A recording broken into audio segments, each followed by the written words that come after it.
County Sheriff Witt, State Patrol Colonel, and General Menke, the Adjutant General of the Minnesota National Guard. Well, as I said last week, this federal occupation of Minnesota long ago stopped being a matter of immigration enforcement. It's a campaign of organized brutality against the people of our state. And today that campaign claimed another life. I've seen the videos from several angles, and it's sickening. But I have a strong statement here for our federal government. Minnesota's justice system will have the last word on this. It must have the last word. As I told the White House in no uncertain terms this morning, the federal government cannot be trusted to lead this investigation. The state will handle it, period. Let me say something else, and this is critically important. All of us understand what happened this morning and the tragedy of it, and my deepest sympathies to the family of a 37-year-old Minnesota resident, a lawful firearm concealed permit carrier, something that I've been lectured to by Republicans for decades, that is not only right, it's your duty.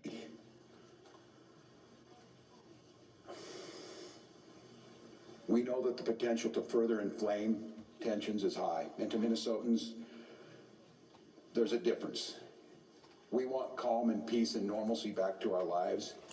They want chaos. We cannot and we will not give them what they want by meeting violence with violence. Minnesota and our local law enforcement, as you have seen, have done everything possible to de-escalate. Local media has reported extensively on the cooperation to de-escalate this situation. Donald Trump, I call on you once again, remove this force from Minnesota. They are sowing chaos and violence. We've seen deadly violence from federal agents again and again and again.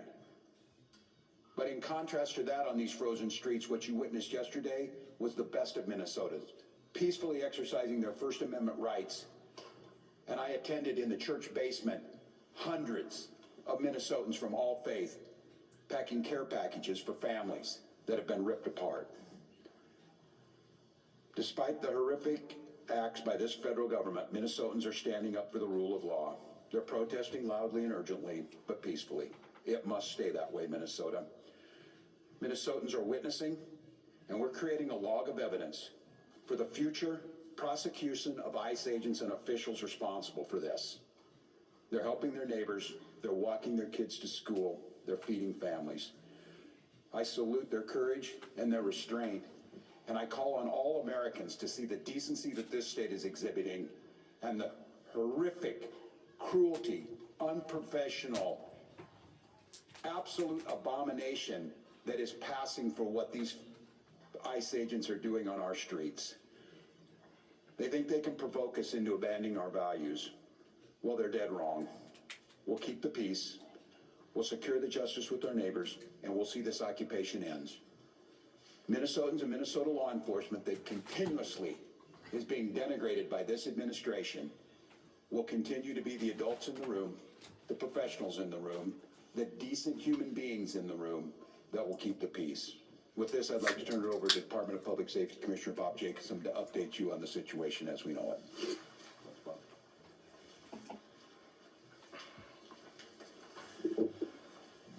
Thank you, Governor. I'm Bob Jacobson, Commissioner of Public Safety for the Department of Public Safety, and again, it's my honor to serve in that position.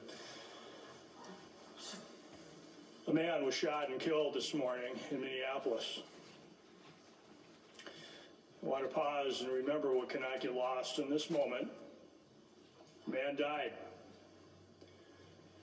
His family and friends are feeling unimaginable heartbreak and trauma.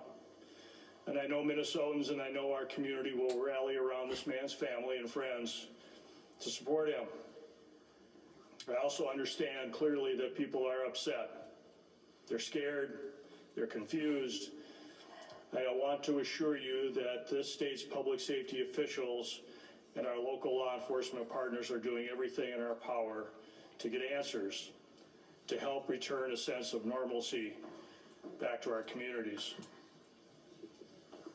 You have the right to demonstrate peacefully. We recognize that demonstrations are often driven by strong emotions, beliefs, and a desire to be heard.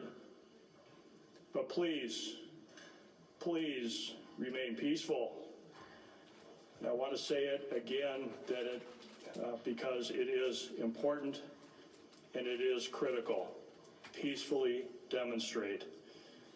By doing so, you help local authorities to get answers. You help us to do our investigations. By remaining peaceful, you help ensure nobody else may be killed or injured. The thousands and thousands of people who gathered yesterday in Minneapolis prove that Minnesotans can make their voices heard peacefully, and they can do so without violence, and they can do so without destruction. And state resources are available and ready to support our local law enforcement partners as requested. And those resources include the Minnesota State Patrol, the Bureau of Criminal Apprehension, and the Minnesota National Guard. With that, we'll stand for questions. Ken Gerdau with Care 11. Governor, you've made this request before. Is there any reason to believe that it will be answered differently? Have you had any conversations with the president, with the federal government, and is there any indication that they are going to pull out or back down? Well, I spoke twice this morning, shortly after I received the call of this shooting. I spoke with the President's Chief of Staff, and first request was to get her people out of there, to get these federal agents out of there. They were going to cause more chaos. And second call is, with no uncertain terms, that we will investigate this. We will not be stonewalled. What we've already seen, and you saw it this morning, before any investigation is done, you have the most powerful people in the federal government spinning stories and putting up pictures, and unrelated people who we don't know anything about, and a picture of a firearm to try and spin a narrative. And I ask Americans, this will end when enough Americans say this will end. Do I have any confidence Donald Trump will do the right thing? No, I don't have a lot of confidence Donald Trump will do the right thing. I do have a lot of confidence that the majority of the American people will do the right thing. And I think there cannot be very many people across this country looking right now, after all the reporting that's been done, after everything that's been said, under the pretense that they are here about immigration reform, and quit referring to these people as law enforcement. They are not law enforcement. We have law enforcement who do an incredible job. And to listen to Greg Bovino denigrate the work of our people who are out there cleaning up their mess, no, I don't have a lot of confidence that he himself will do it. But here's what I do have confidence in. There's a whole lot of Republicans, for whatever reason, cannot find their spine. But they might find the ability to know that they're not going to win another election as long as they live, unless they stand up for what's right, and stand up for the rule of law, and stand up for human decency, and that's the moment. Just a follow-up, because if that is not the case, what are the people of Minnesota supposed to do who are in the middle right now? Because if they do Stonewall, and you're trying to investigate, is that forcing? Yeah, no, it's a good question. And look, I speaking to the people of Minnesota right now, I hear that scream from you, and I'll continue to plead and ask you for peace. And I know the answer is, you ask us for peace and we give it, and we get shot in the face on the streets coming out of a donut shop. We cannot give them what they want. I don't know how to say this in so many terms, to watch the madness that we've witnessed over this last week coming out of the White House and what it's doing here. My confidence is, and I say it to Minnesotans, as I've said, exercise your First Amendment rights, speak out, bear witness and document legally. But I understand the risk in that, and I understand the courage that it takes to have people out there doing this. Thank God we have video, because according to DHS, these 7 heroic guys took an onslaught of a battalion against them or something. It's nonsense, people. It is nonsense, and it's lies. So my confidence is this, Minnesotans. You know who you are, and you demonstrate it every single day, and we damn sure know who these people are. The American public knows, and this needs to be the event that says enough. Go ahead. No, I'm up front.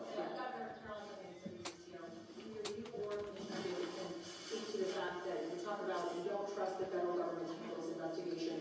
We know what the Renee Good shooting BCA said. Let's see what they talking about. Let's see what they talking about right quick. Is related to whether or not the BCA is on the ground currently with the investigation, and a reference to previous investigations that the BCA have attempted to be a part of.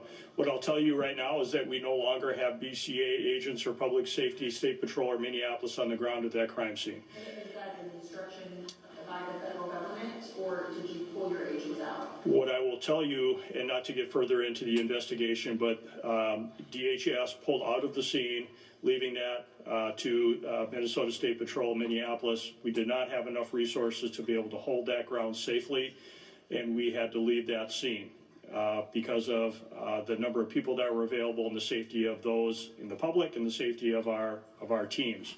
We were able to get there, but at that time we were not able to hold that scene to do a crime scene investigation. I can't talk any more about those details. Who is handling the investigation? If not either DHS nor state officials right now. We'll have more on that, but the BCA is engaged and involved, and we are working at the request of the Minneapolis Police Department on this, on the scene and in this investigation. So we are there, we're available. We want to make sure that we continue to work on this and engage with our federal law enforcement, but at this point, we don't have anything more to share about the crime scene. Again, we were not able to hold it. We wanted to make sure and keep people safe, but federal law enforcement left the scene and left us there. Governor Ernesto, within your time, have you activated the National Guard? I know that the Sheriff Witt has requested for additional assistance. Can you tell us whether they're going to be playing a role? Yes, the answer is yes, we have, as we said last week, and we staged those troops. I'll have General Menke talk about where they're at. Yes, the answer is yes, we have, as we said last week, and we staged those troops. I'll have General Menke talk about where they're at, and again, use this as an opportunity to stress to Minnesotans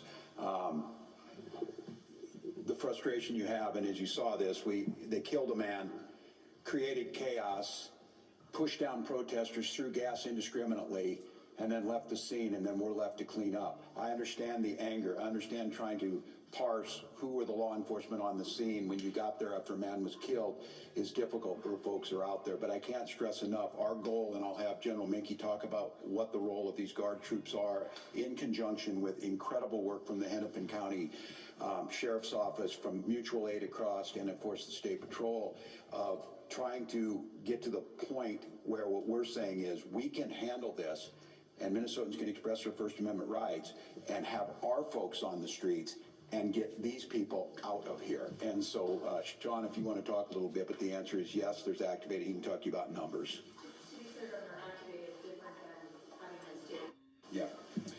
So the question is, what's the National Guard doing right now? So we have, we have been on state active duty for over a week.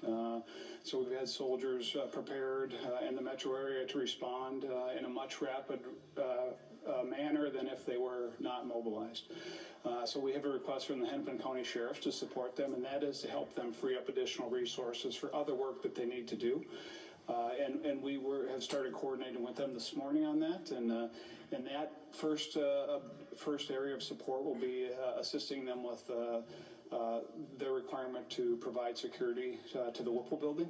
So we'll be helping them there, and then we are in parallel planning with other organizations within the state of Minnesota, to include the State Patrol, the Minnesota DNR, and other local agencies to render assistance if requested. Could you say how many are now employed? I would say that the number that we have is adequate for the requests that we have right now, and I will also tell you that we are bringing more resources that will be able to respond in a timely manner that are not fully mobilized yet, but we are mobilizing more soldiers as we talk at this time. I'd like not to get into specific numbers for an operational security standpoint, but right now we have all the resources to meet the requests that we have. I would note on this one, too, that we'll be billing the federal government for the cost of the National Guard because they are incurring the costs that are falling on us by their reckless actions. Yes, sir. Well, Jeff Davis, Minnesota Special Needs. You alluded to this earlier, but are you projecting the narrative that has been presented by federal officials that this man, this 37-year-old citizen of Minneapolis, will threat these agents? And do you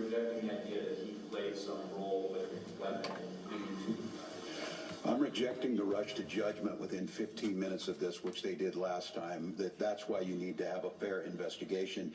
And that's why a video can show one thing, but what happened beforehand. But they already will slander this individual. They've already made this the case. And I will just say, you will all start to see it, and some of you probably have. There's multiple angles of this. And I'll go back to what we talked about before. They're telling you not to trust your eyes and ear, not to trust the facts that you're seeing in front of them. And at some point in time, you're reporting, and I think the reporting this week has been spectacular across Minnesota, that there's not two sides to every story. But in this situation, what I'm saying is we need to have a fair investigation, understanding what's happening and held accountable. We continue to hear, and we heard it from the vice president, that these folks can do whatever they want. They can have full immunity. And what I'm telling you is they will not. There will be justice to Minnesotans. Continue to gather the information. So I won't say where it is, because I think it's irresponsible to make that judgment. But what I see with my eyes and what you're going to see with your eyes makes that pretty hard to believe. And I would imagine as a federal officer, they would have come out and sounded like these professionals sound and say, we need to gather the information, we need to gather all the facts, we need to put them forward, and then we can make some informed decision based on the fact. They've written the narrative already. And the audacity to critique the police chief of Minneapolis after what work that those heroic officers are trying to do, and to be critiqued by this guy, I mean, I don't know, I've said it a lot, but America, as you're listening, enough is enough. Enough is enough of this. End this. End this. And we see them moving to Maine.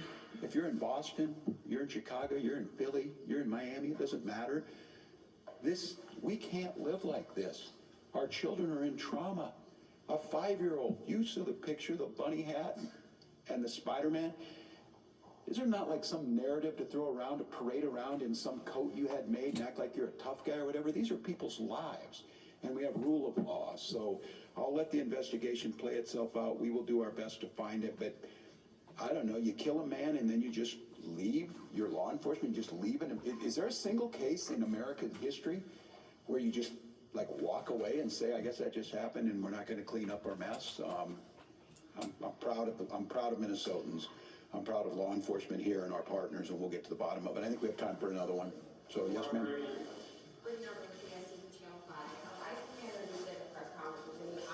They're calling on state and local law enforcement to, quote, help coordinate to get violent criminals off the street. What's your response to that? I'm better off to let these guys, the professionals, I have my thoughts. So the question was, what are we doing to assist federal law enforcement on getting violent criminals off the street, if I understand the question? Greg Rubino said that at press conference he was calling on state and local law enforcement. So what is your response to that? State and local law enforcement are always ready and willing and able to arrest violent offenders. We do not stand down from that, no matter where we get that information from. If there are violent offenders or violent criminals or violent crimes, we will investigate and we'll bring those to justice. If the federal government would like to work with us, to continue to work with us as they have in the past, to locate those violent offenders, we are always open to those discussions and always willing to assist. We do not ignore that. We are ready and able, and we do that. All of you as part of the media hear us arresting violent offenders all the time. We have not stood down. That is our mission. The federal government is not alone in arresting violent offenders.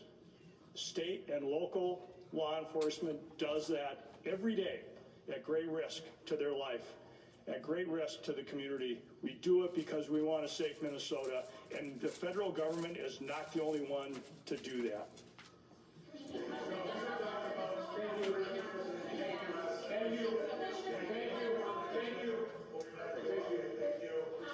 All right, you're hearing it, a frustration and sadness coming from Minnesota state now officials, the governor, as well as the public safety